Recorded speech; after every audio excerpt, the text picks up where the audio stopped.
Walk with us, good traveller, and come along on Operation Pilgrim.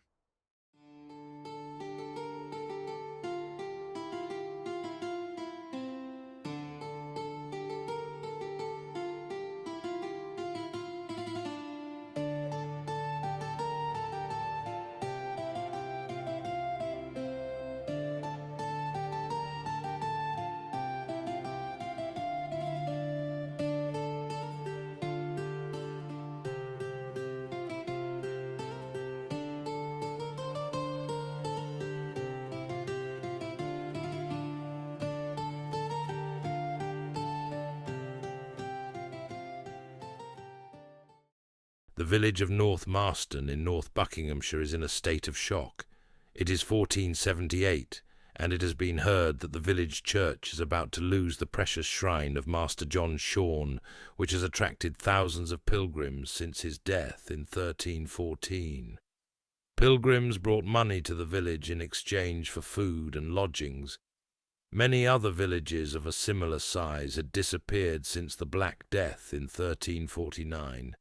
But Marston, although struggling for want of labour, was able to survive with the income from the pilgrims who came and lodged in the village. The church prospered too. The income to the church had risen from £6 a year to a staggering £500 through pilgrims' offerings at the shrine. In today's terms, this is equivalent to about £2.6 million. The recently installed Dean and Clerk of the Works at Windsor had already thought of that, and more.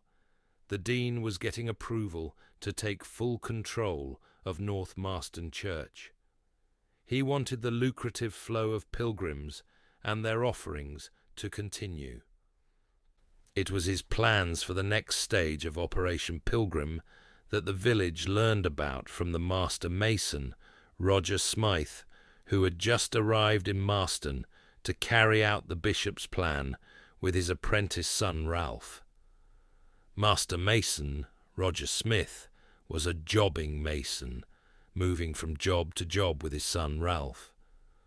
Whilst in Marston, both of them lodged in a local pilgrim hostel with the sign of the Boot hanging outside.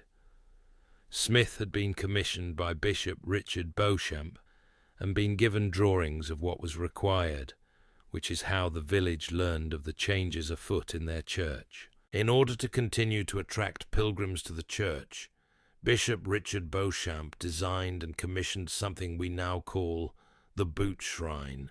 Additionally, and in exchange for the pending loss of North Marston Church, Dunstable Priory was given the church of St. Peter and St. Paul at Weedon Beck in Northants, a much larger church. The Boot Shrine enabled people suffering with gout, a common, painful affliction of the foot, to place their diseased foot into a small floor-level cavity containing phials of Shorn's holy water. There was a universal belief that the water cured gout, hence the image of the devil, which represented pain, being drawn from a boot, which became Shorn's trademark in church imagery and pilgrim badges. Mason Roger Smith's job was to take down the main shrine, to remove a stone panel that was covered with devotional graffiti and which would have held great power to those members of the John Shorn cult. Medieval stone shrines were simple stone boxes housing the remains of the deceased saint. They were designed so that followers could climb inside the base, as close to the relics as possible, so as to derive paranormal power. Devotional graffiti was a common sight in all medieval churches, a graphic sign of unwavering faith and a connection with a specific saint or deity. Most of these graffiti were scraped away in the destructive Victorian cleanups, so few remain. John Spargo researched surviving local examples for his book Marks of Faith.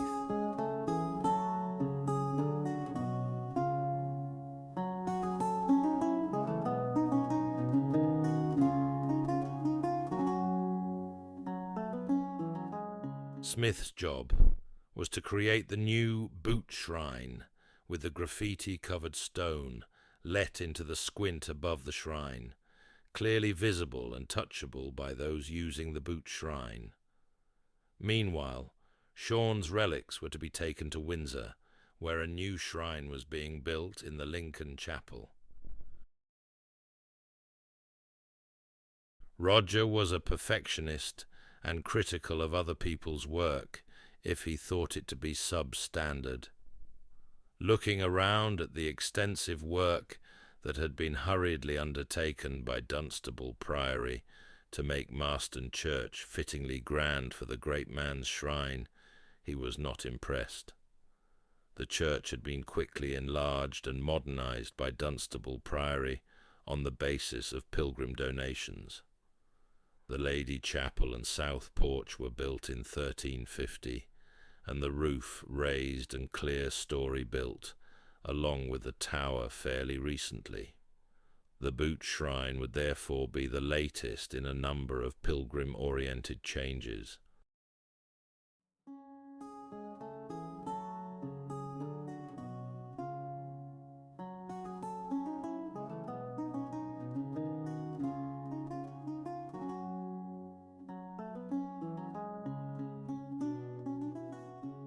The floor of the nave comprised of packed earth covered in bean haulms, but the floor of the Lady Chapel was covered in paving tiles.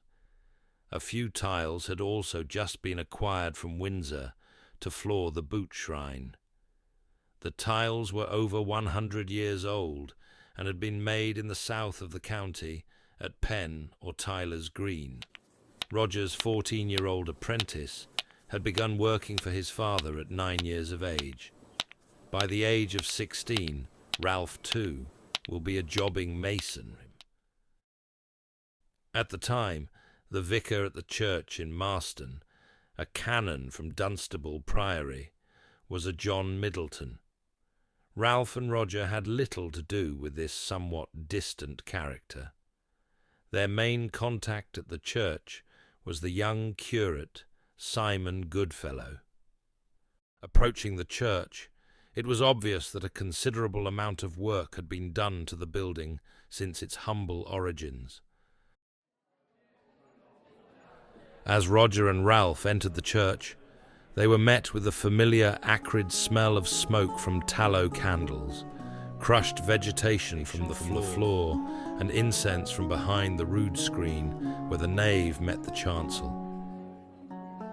The nave was a secular space where business was conducted as well as worship at the numerous altars and holy images around the walls. It was very noisy, except when the Sanctus bell rang from the middle of the tower to denote the elevation of the host at the main altar. Then everyone became silent, and some fell to their knees in respect and reverence. Even folk working out in the open fields fell to their knees on hearing the Sanctus bell.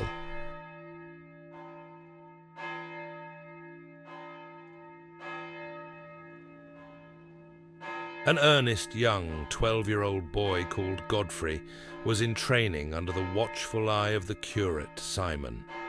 Godfrey had basic literacy and was starting to learn Latin.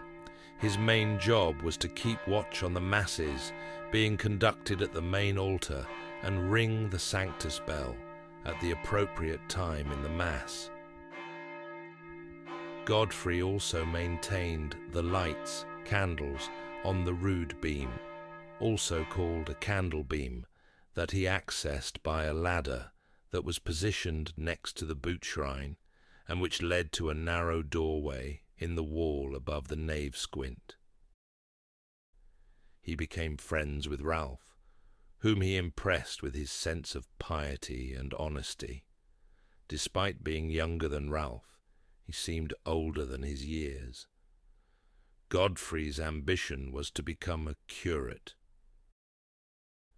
It would be a few years later, in 1483, when the 40-year-old King Edward unexpectedly died, sending the nation into shock, that Godfrey, from his perch on the candle beam, felt moved to scratch a message in simple, crude Latin on the chancel arch in praise of the late king. Godfrey wanted future generations to know that King Edward had made great efforts to recompense Dunstable Priory for the removal of Sean's relics, and indeed footed the bill for the boot shrine and associated work undertaken by the mason. Godfrey's message on the chancel arch is still visible to this day.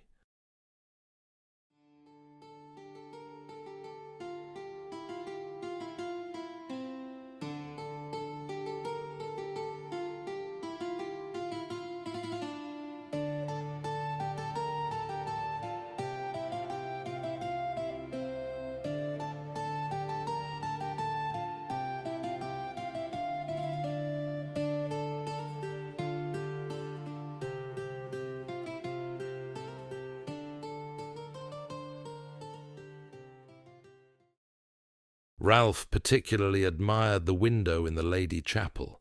His father copied the cusping on the window tracery to create an arch moulding for the boot shrine. Both noted how a recently built buttress outside obscured one of the three lights of the beautiful window. The recent work raising the roof, creating buttresses and building the tower had left piles of stone chippings outside against the walls of the church. When ground down, these made a useful supplement to the lime mortar Ralph made for his father. Whilst kneeling, grinding the stones outside the church, he noted how the churchyard was bare, save for a stone cross, and a few padstones nearby, where the mason's lodge had been sited when the recent building work had been undertaken.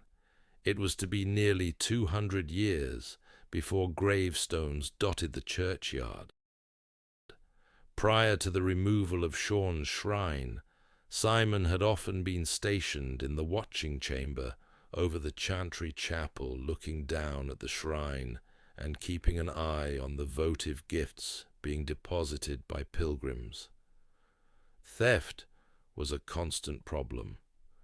The watching chamber, built of stone, was one of only 3 such in the country, the other 2 being at Canterbury and Malmesbury Abbey.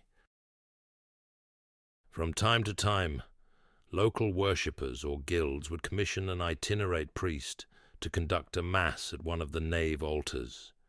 Some of these masses were sponsored through bequests made in wills, like Joan Ingram's. The main priestly activity, however, was at the main altar and in the Lady Chapel. All the masses were conducted in Latin.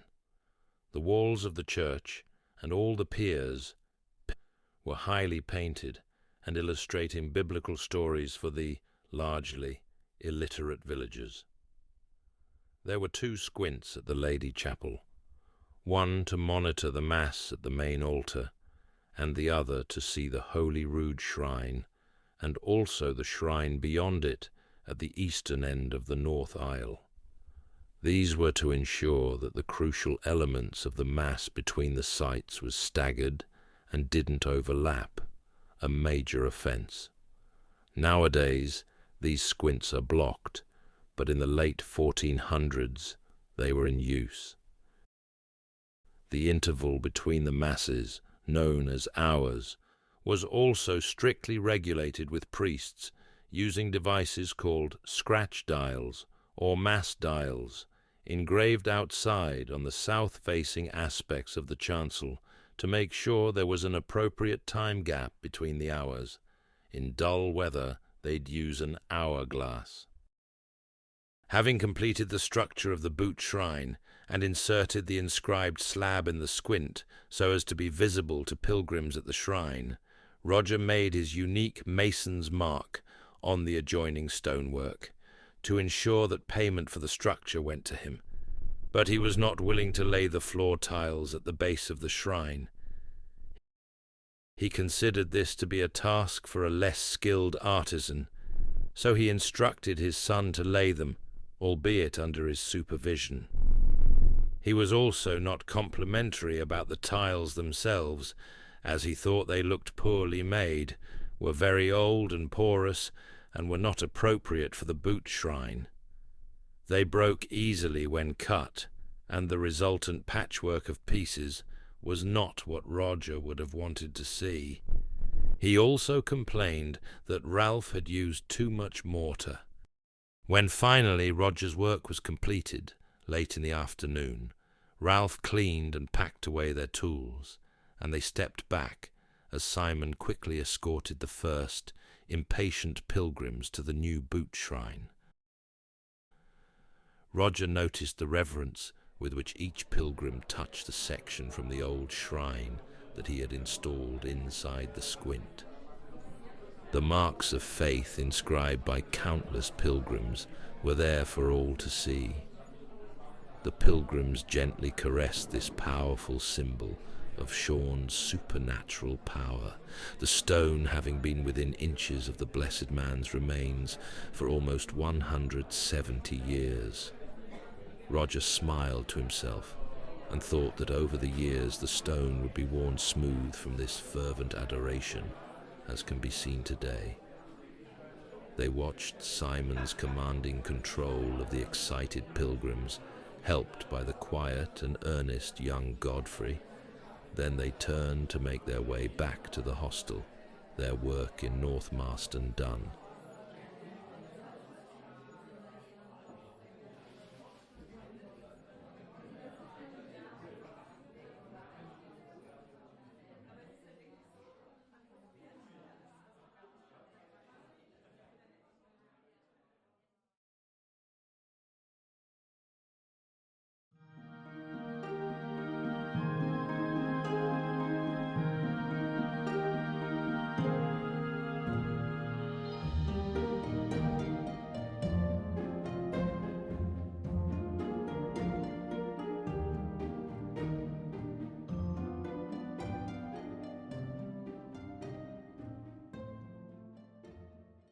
The dawning of the Reformation in 1527 drew a close to pilgrimages in England. It seems likely that Bishop Beauchamp's boot shrine served its purpose for almost 50 years. In fact, we know that King Henry VIII made 2 pilgrimages to North Marston in 1511 and 1521. The cessation of the Catholic customs of medieval England brought to an end most of the religious practices touched upon in this film, whilst leaving as a legacy many structural features that have survived the passage of time, like the boot shrine.